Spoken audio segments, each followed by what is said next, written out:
नमस्कार, मैं हूं करमवीर और आप देख रहे हैं फॉलो अप। अपने मोदी सर ने अभी पिछले दिनों विपक्ष के गठबंधन इंडिया के बारे में बोलते हुए कहा था कि इंडिया तो ईस्ट इंडिया कंपनी और इंडियन मुजाहिदीन के नाम में भी है।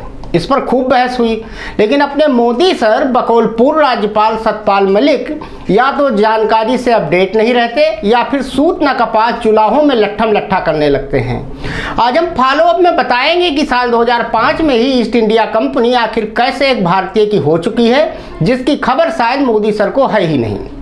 अगस्त का महीना चल रहा है, भारत की आज़ादी का महीना। अपने मोदी सर जब से सत्ता में आए हैं तब से देश में हर कार्यक्रम, वो चाहे किसी के क्रियाक्रम से ही क्यों ना जुड़ा हो, एक इवेंट बना दिया जाता है।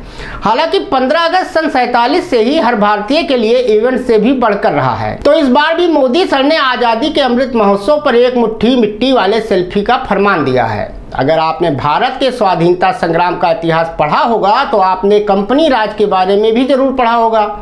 दरअसल ब्रिटेन के राज परिवार ने भारत का नियंत्रण अपने हाथों में 1857 की क्रांति के बाद लिया था।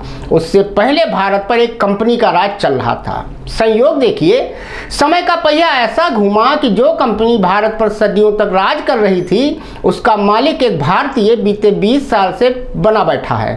पहले आपको थोड़ा सा इतिहास व्यापार करने के लिए बनाई गई ईस्ट इंडिया कंपनी की बताते हैं। यह कहानी शुरू होती है कई सौ साल पीछे से। 16वीं सदी में यूरोप की शक्ति का उभार हुआ और उसके साथ उपनिवेशवाद ने जोर पकड़ा।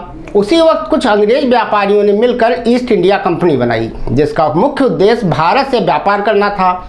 यह कंपनी बनी सन 1600 ईस्वी में और 1601 ईस्वी में जेम्स लैंकास्टर की अगुवाई में कंपनी पहली बार भारत पहुंची, जिसका सितारा 250 साल तक बुलंद रहा। ईस्ट इंडिया कंपनी को भारत में व्यापारिक अधिकार दिलाया थॉमस रो ने, जिसे तत्कालीन मुगल बादशाह जहांगीर से मंजूरी मिली थी। कंपनी के जहाजों ने 1608 ईस्वी में सूरत में लंगर डाला। आंध्र प्रदेश के मसूलीपट्टनम में कंपनी ने 1611 में पहली फैक्ट्री लगाई।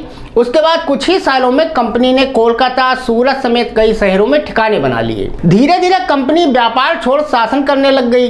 ईस्ट इंडिया कंपनी ने फ्रांस और पुर्तगाल की कंपनियों को युद्ध में हराया। 1857 तक भारत पर कंपनी का राज चलता रहा, लेकिन उस साल हुई क्रांति के बाद ब्रिटिश राजघराने ने भारत का शासन कंपनी के हाथों से अपने पास ले लिया। ईस्ट इंडिया कंपनी ने सिर्फ भारत ही नहीं बल्कि चीन में भी व्यापार के नाम पर शासन किया। कंपनी एक समय ब्रिटिश सत्ता और ताकत का प्रतीक बन गई थी। ब्रिटिश साम्राज्यवाद के शीर्ष दौर में कहावत बनी थी कि ब्रिटेन के साम्राज्य में कभी सूरज नहीं डूबता है। इस कहावत को वास्तव में ईस्ट इंडिया कंपनी ने ही सच बनाया था, जिसने पूरब में ब्रिटेन के उपनिवेशवाद को पहुंचाया और अकूत दौलत कमा कर दी। वक्त कभी एक जैसा नहीं रहता। सत्ता हथियाने के बाद कंपनी के पराभव के दिन भी आए। 1857 की क्रांति ने ही ईस्ट इंडिया कंपनी के बुरे दिनों की शुरुआत कर दी थी। कंपनी के विशेषाधिकार उसके बाद छीन लिए गए। पहले कंपनी को अपनी सेना रखने का भी अधिकार था, उसकी अपनी जासूसी एजेंसी भी थी। उस वक्त कंपनी के सैनिकों ने ब्रिटेन और अंग्रेजों के खिलाफ बगावत कर दी थी, लेकिन इसके बावजूद कंपनी का अस्तित्व बना रहा। आज भी यह कंपनी दुनिया भर की यादों और इतिहास के पन्नों में दर्ज है। विशेषाधिकारों के छिनते जाने के बाद से कंपनी का प्रभुत्व कम होता गया और भारत के हाथ से निकलने से उसकी कमाई के जरिए एकदम सीमित हो गए। धीरे धीरे कंपनी का कारोबार एकदम सिकुड़ गया। फिर पूरा हुआ समय का एक और चक्कर। इतिहास के पहिए का पूरा चक्कर आया साल 2003 में। भारत को लूटकर एक समय दुनिया की सबसे अमीर कंपनी बनने वाली ईस्ट इंडिया कंपनी को उस साल भारतीय मूल के बिजनेसमैन संजीव मेहता ने खरीद लिया। तब ईस्ट इंडिया कंपनी को खरीदने की डील मेहता ने $15 मिलियन यानी करीब 120 करोड़ रुपए में की। अब आपको बताते हैं कि आज के दौर में क्या काम करती है ईस्ट इंडिया कंपनी। एक समय था जब ईस्ट इंडिया कंपनी व्यापार छोड़िए कई देशों में सरकारें चलाने का काम कर रही थी। क्या रेल और क्या जहाज, सब ईस्ट इंडिया कंपनी का हुआ करता था। और फिर एक समय है आज का।